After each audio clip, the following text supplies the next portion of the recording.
Hi friends, it's Jess with Our Bipolar. Welcome back to my channel. If you're new here, just a little bit about me. I have bipolar 1 and I was diagnosed 26 years ago when I was a sophomore in college. And today is our AMA for World Bipolar Day. I'm so excited. World Bipolar Day was this past Sunday, March 30th, and it is Van Gogh's birthday. So Vincent van Gogh was thought to have bipolar, and that is why World Bipolar Day is on his birthday every year. And it was so great being on social media on Sunday. Everyone was out and just posting a ton. And World Bipolar Day is to spread awareness about bipolar disorder and to reduce stigma. Both things that are very much needed and we need to keep doing all year long. So this Ask Me Anything is going to be about bipolar in general and also about my life. So any questions about me and the disorder. And all the questions are time-stamped. If you're not sure where to find the timestamps, you can see all of them. If you go under the title, you click more, and then you'll see the description. And under this description will say chapters. Those are the timestamps. You'll be able to follow along all the questions or jump around as you see fit. All right, so let's get into the questions. What is your diagnosis? F39 or something else? So I looked it up, and F39 is for unspecified mood disorder, and that is not my diagnosis. Mine is F31.60, which is bipolar disorder, current episode mixed unspecified.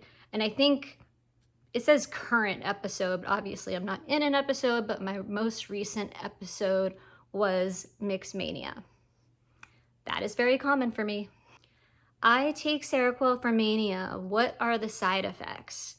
Well, I also take Seroquel along with lithium, and I will just tell you the side effects I've experienced. So weight gain is a big one. I have some videos on it. Here's one right here. And I will list any videos I refer to here down in the description. I have also experienced the sleepiness, the lethargy that comes along with Seroquel. People can call it like the Seroquel coma.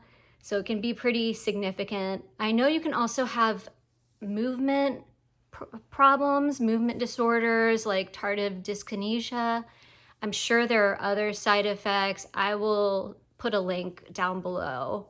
Do you ever get irritated? And if so, please tell me some of your methods to fight against it. So I'm going to take this as being irritated in a mood episode. So either in mania, like mixed mania, dysphoric mania, or in depression. Now, I experience irritability quite a bit, and that is mostly in those mixed mania episodes, mixed hypomania. It is really hard to deal with because it's, if you've experienced it, it's like an irritation with every little thing that happens. Like something in your normal everyday life that doesn't bother you is now a huge problem, and it's anything. So what I do, and this also helps me to get over the mania episode more quickly sometimes, is to take alone time. Because if I'm not by myself, I can't trust that I won't take out this irritability on my loved ones. And I really don't want to do that. So I try to take alone time. And I do try to like hold in that irritability and saying things that are just either mean or rude sometimes. I do try to hold it in. I don't think that's a great way to deal with it. The best way I can deal with it, honestly, is preemptively by taking really good care of myself, taking my meds, and hopefully not going into those episodes very often. What do you do when you feel like nothing's working or helping? If I'm starting to have symptoms, mania or depression, and all my little tricks aren't helping, so like taking my rescue med for mania, which is Seroquel, I'm supposed to up it as per my doctor. If I'm doing all the little lifestyle changes that I should do, like cutting out caffeine and sugar, Making sure I'm eating really healthy, all the lifestyle things that I do, like having a routine. If none of that is working and my symptoms are either staying the same or getting even worse, right away I reach out to my doctor. I do that through email, and he has told me to do this, and I let him know that I am not doing very well and nothing is working, and what should I do? What should I do next? The other thing I will do is reach out to my support people, and it's mostly just venting usually, because they really can't help. I mean, maybe some of these people can help, like they could bring me a meal for my family or do our laundry, or something that I'm probably not able to do at that time. But it's more usually just to talk about it and feel like I have an outlet.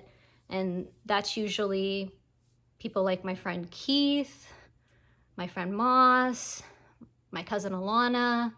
I have quite a few people that I can go to, and that way too, I don't feel like I'm bombarding one person all the time. How do you live your best life despite bipolar? Someone close to me told me that bipolar shouldn't impede my life, but that I should work around it.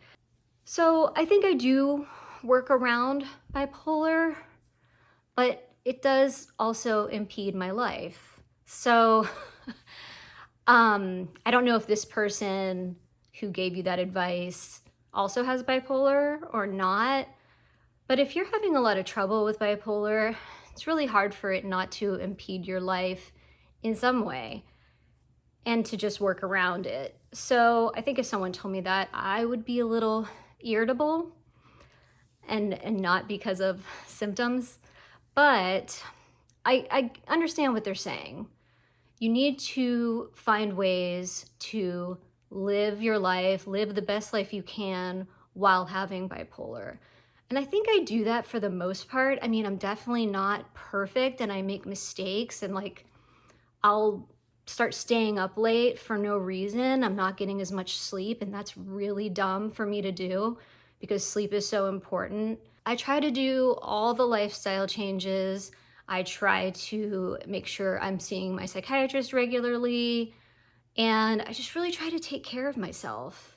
And that includes exercising nearly every day, eating right, getting the sleep, like I said, taking time for myself, making sure that I am socializing, but not doing it too much, like kind of making sure I have all that rest that I need, having routine, not getting too overwhelmed. If I start to get too overwhelmed, I do need to cut back on things.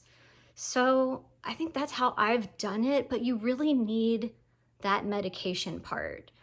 All the lifestyle changes in the world will help and have helped me, but the medication is really key. So if that's the part that you haven't quite figured out yet, I feel for you, and I understand how that is, because for almost the first 10 years of my diagnosis, my meds were doing absolutely nothing for me, and actually I think were exacerbating my symptoms back then. So I went through a really long time, but I also, back then, I wasn't doing any of the lifestyle changes, and I just really wasn't aware how important they are. So yeah, the medication is key, but then everything else with taking care of myself gets me the rest of the way. I'm also bipolar 1, and I was wondering if you have any fear or anxiety of having another episode. And if so, what are your coping strategies? Okay, well, next week I have a video coming out, and it's about, hypomania and my warning signs and what I do to cope with them to try to stop hypomania before it starts. And sometimes I am successful and sometimes I'm not. But yes, I do have a certain level of fear or anxiety about having an episode. Usually it's when I start to see these warning signs, and they're usually, for me, for hypomania, because I go toward mania much more than depression. So if I start to lose sleep for more than a couple days, or if I start feeling really overwhelmed or kind of jittery, I'm not having hypomania yet, but I am having some of these warning signs, I start to worry. And it sucks because, you know, when things are kind of going wrong in your life, in anyone's life, it's hard. But if you have bipolar, all of a sudden now you have to worry about having an episode on top of what's already going wrong. And it feels really unfair. And it is. It is unfair. And there's nothing we can do about it. All we can do is live with it and try to live in a way to have fewer symptoms, if that's possible. Do you ever tell your psychiatrist and family that you are doing good so that they won't worry? I find myself hiding how I'm doing because I don't like people to worry about me. Okay, you're trying to catch me here a little bit. No, I'm just kidding. Well, first of all, I don't ever lie to my psychiatrist. I don't think he worries about me, and I am paying him, and I always tell him the truth because I want his opinion and I want his advice. I want him to help me. So I don't ever keep anything from him. As far as my family goes, sort of. My family's out there watching. Please don't get upset about this. But I think you'll understand. So if I'm starting to have really minor symptoms, like the very, very beginnings of hypomania or depression, you know, I'm barely even noticing it myself, maybe. So I'm very open. I mean, obviously, I'm all over the internet talking about when I have symptoms, you know, especially on Instagram. I will talk about, in my stories, I will talk about, okay, I'm starting to feel this way, and I think it's the beginning of hypomania. I'm just very open. So if you're following me on social media, you're seeing everything. But let's say you're not, like some of my family, they're not following me. So my husband, I will always tell him exactly what's going on because he has to be on board. And if I'm starting to have symptoms, he's gonna have to start taking on responsibilities in our household that I usually take on. And also, you know, he's my closest friend on top of being my husband. I want him to know what's going on. I share everything with him, so I'm going to tell him. But let's say it's someone else in my family or a friend, and maybe they're going through something. Maybe they're going through something that is much bigger than my very minor symptoms that I'm starting to have. If they ask me how I'm doing, I might just say I'm fine, or I'm okay, or steer the conversation away from there because I don't feel like they need the added stress. And some people don't quite understand that this can happen in degrees. So very minor hypomania is not full-blown mania with psychosis. But in their mind, I don't know if some people really understand as much. And maybe they don't have as much experience talking to me about it. So there are cases when I either play down symptoms or just don't mention them. But I wouldn't say that's lying, right? I mean, if you're just not talking about it. If you could give someone who is caring for someone with bipolar one nugget of advice to help, what would it be? Okay, so if you're caring for that person, that makes me think you're a caregiver. You probably live with this person, or if not, you're taking care of them. So my advice would be, you may not want to hear this, but please take care of yourself. I think that's the most important thing here. You're already caring for this person. Above that, I mean, communication is the most important thing. This person should be able to come to you with anything, and you need to put yourself in a position to be that person for them. So you need to be very open and just also very forgiving, because there are going to be times that person may say or do things while in episodes that are unkind. So I would stress for you to try to be very kind and patient and forgiving. But that nugget of advice would be to please take care of yourself. Take time for yourself. Do things you enjoy. Go to therapy alone. All those things. Relationships can become disheartened mostly when the loved one doesn't want to be helped or cared for. For example, not taking meds, refusing therapy, denying there are issues, and even developing psychosis. Any words to situations like this for the patient and for caregivers? Wow, this is really hard. So, just so we're clear, if the patient or the person who has bipolar is denying that they have bipolar, that's called anosognosia.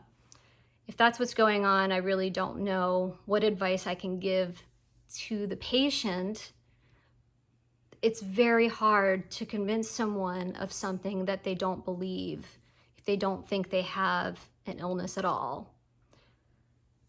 I think for the caregiver, I would also recommend therapy for themselves. I would recommend, I think this is a little above my pay grade, to be honest. I think I would recommend you speaking with the psychiatrist. And if the person is refusing medication, if the person is an adult, they can do that. They can refuse to take meds. It is their choice.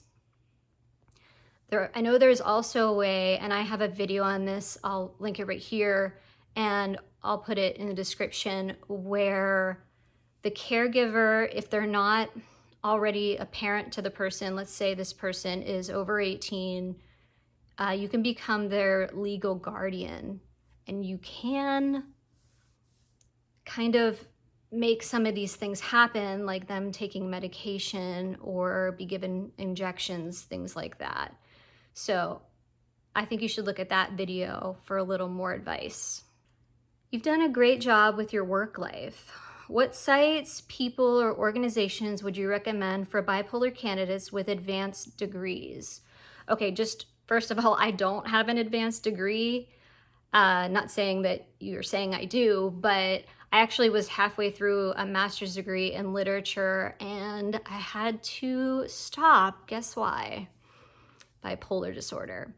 So thankfully, I don't need to have a master's for the career that I have as an assistant managing editor for scientific journals. But yeah, I don't actually have an advanced degree. But I think anyone who is working with bipolar could benefit from looking at the Americans with Disabilities Act website. I know I've looked there myself. You can get information about accommodations and just all kinds of stuff there. And, you know, that's for the United States. There's probably similar sites for other countries. Now, I do know some people who have advanced degrees who have bipolar. So Kay Jamison, who you might know that name, she's written a ton of books and she has her doctorate. She works at Johns Hopkins. She actually works with my psychiatrist, and she, you know, she's a pioneer in bipolar research and she has bipolar herself. And then also on Instagram, I know of two people. So Andrea Vasilev, she's under the handle Best Life Bipolar, and also Lauren Yang. And hers is, I think her handle is Dr. Lauren Yang. I'll put all of this down in the description box. But they both have, I think, PhDs. Do you have any advice for someone who wants to become a mother but isn't sure they can handle it? This is this is really tough. Becoming a parent is wonderful. It is the best thing, probably the best thing I've ever done, but it is incredibly difficult to add to anyone's life, honestly. But if you have bipolar disorder, it really can be a struggle. Now, if you are unsure if you can handle it, like really unsure, I think you should kind of search your feelings and figure out why that is. When I became a mother, when I decided I wanted to, I had a lot of stability under my belt at that point, and that made me feel confident that I could be a mother and I could take on kind of that burden, if you will. If you are not really confident with your stability, like you're not having long periods of stability, I mean, it's going to be different for every person, of course, and what you think is a way forward with having a child. But I personally wanted to have a lot of stability most of every year, being stable, before I thought I could add that on. You know, I also work full time. So if you don't work, it may be a little easier, but this is a lifetime job that it's very difficult. I mean, just being honest, I don't want to discourage anyone. I think if you want to be a parent and you have bipolar, you absolutely can, but you also have to be realistic and make sure you're taking care of yourself. How did you manage medications while pregnant? Well, the first thing I'll say is a question like this came up in last year's AMA. It's right here. And so I'll just tell you very briefly that I stayed on my medications, which were lithium and Seroquel. Actually, I wasn't taking Seroquel at that time. Before I got pregnant, I was taking it only as needed. And so throughout my pregnancy, I didn't need to take the Seroquel, but I did stay on lithium. And I explain in detail why in that other AMA. I know a lot of people, and psychiatrists even, will say you cannot take lithium while you are pregnant. That's debatable. In my case, I did need to stay on it because the chance of birth defects were much higher if I were to go into episodes, cycling between mania and depression, which is what I did before I had lithium. So I had to be really convinced by my psychiatrist to stay on the lithium, but I did, and my daughter was perfectly healthy. Was being bipolar through pregnancy and birth difficult in terms of moods and hormones? I am bipolar myself, and I have been concerned about this issue. Actually, most of pregnancy was the most stable I have ever felt. Like, I felt this unshakable stability, and it seems hard to believe, but there's actually a good reason for it. So I talked to my psychiatrist about this, and he was saying that after a couple months of pregnancy, so those first couple months, your hormones are increasing, and you might feel some instability because of that. And I remember I got pregnant in August, and in September, we had family come visit, and I felt a little bit of rumblings. Like, I didn't go into an episode, but I was feeling slightly heightened. And then nothing came of it, thankfully. And then after that, after those 2 months, your hormones get to a level and they just stay. They just stay stable throughout the rest of your pregnancy. Once that hit that higher level of the hormones and stayed the same, I was fine. I didn't even feel a chance of having an episode.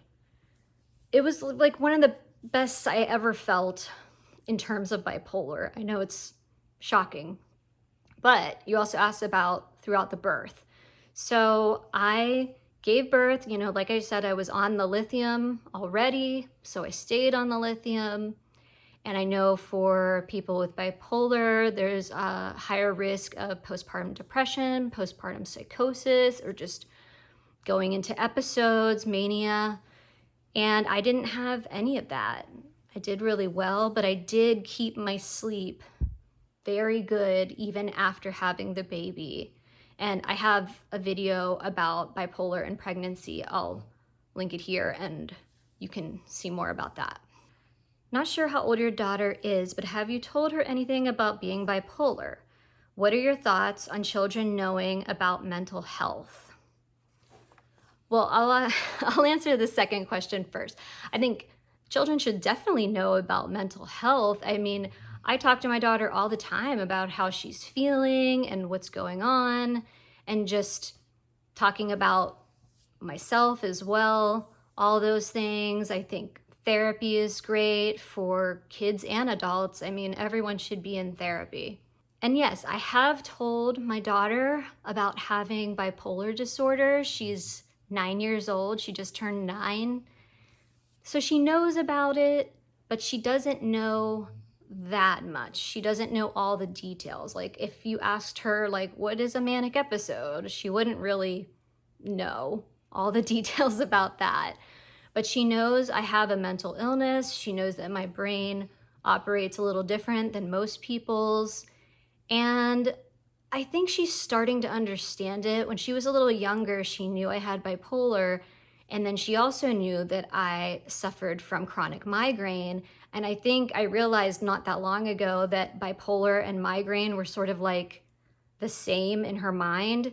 Like she thought that having bipolar meant that you get migraines. And I had never, put those two together, but somehow, she just didn't fully understand. And I hadn't given her a whole lot of details about bipolar. She does know a little bit more now. I try not to tell her too much about it because, for one, I don't want her to worry about me. And number two, I'm really not having any kind of instability that would be noticeable. So even if I'm having some hypomania or some light depression, it usually isn't enough that she would notice a change in my mood or personality.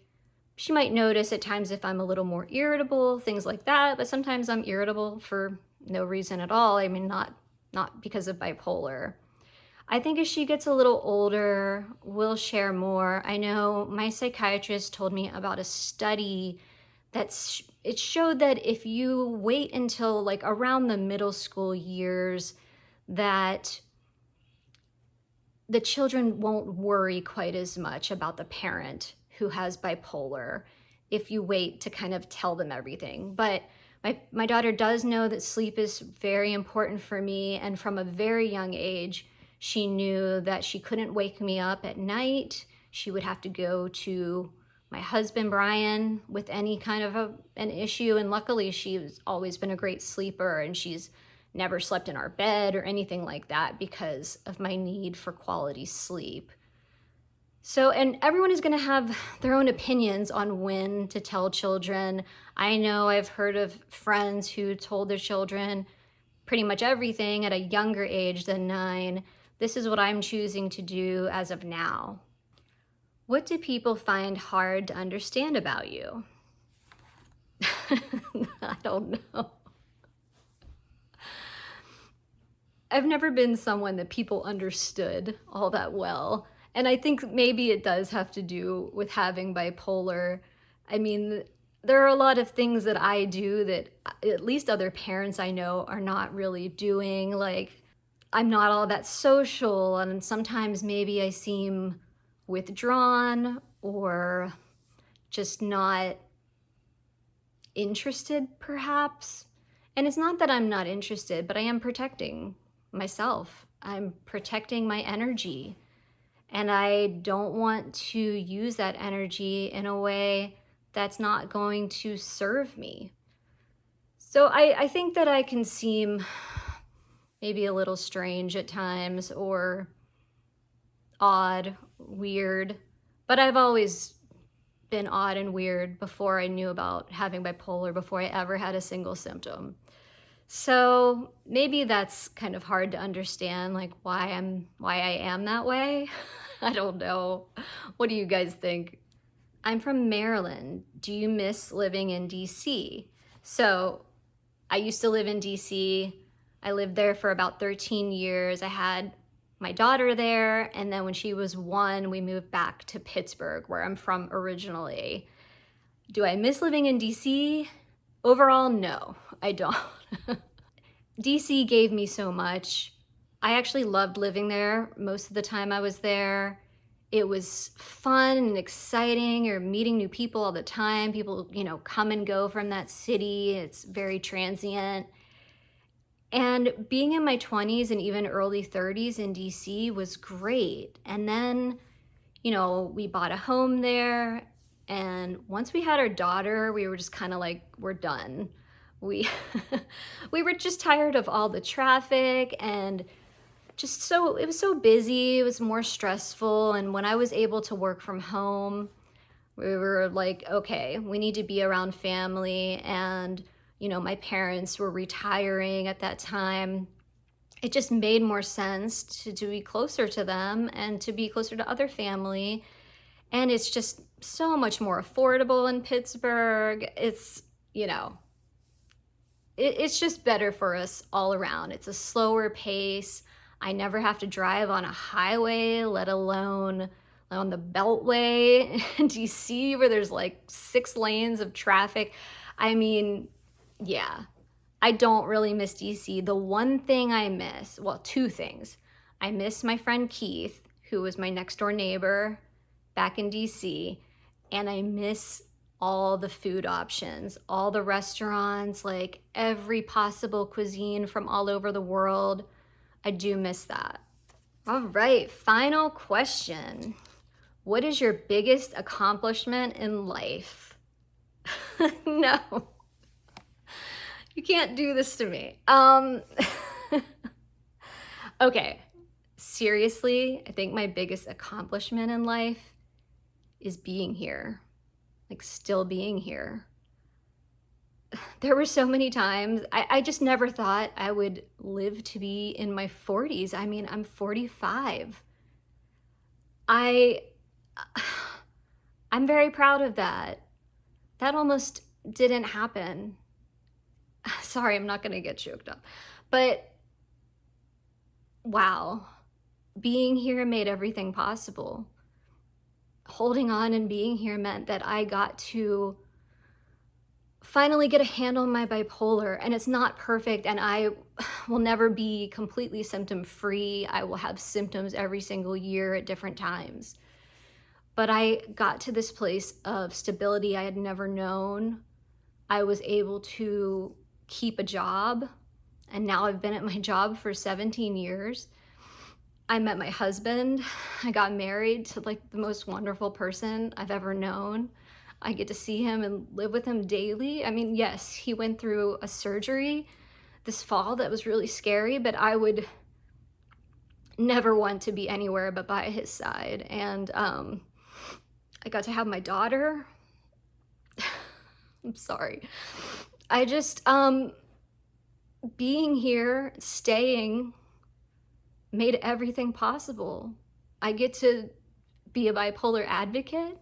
I get to talk to all of you every week. I get to talk to you in the comments on social media. I get to speak to high school students with NAMI.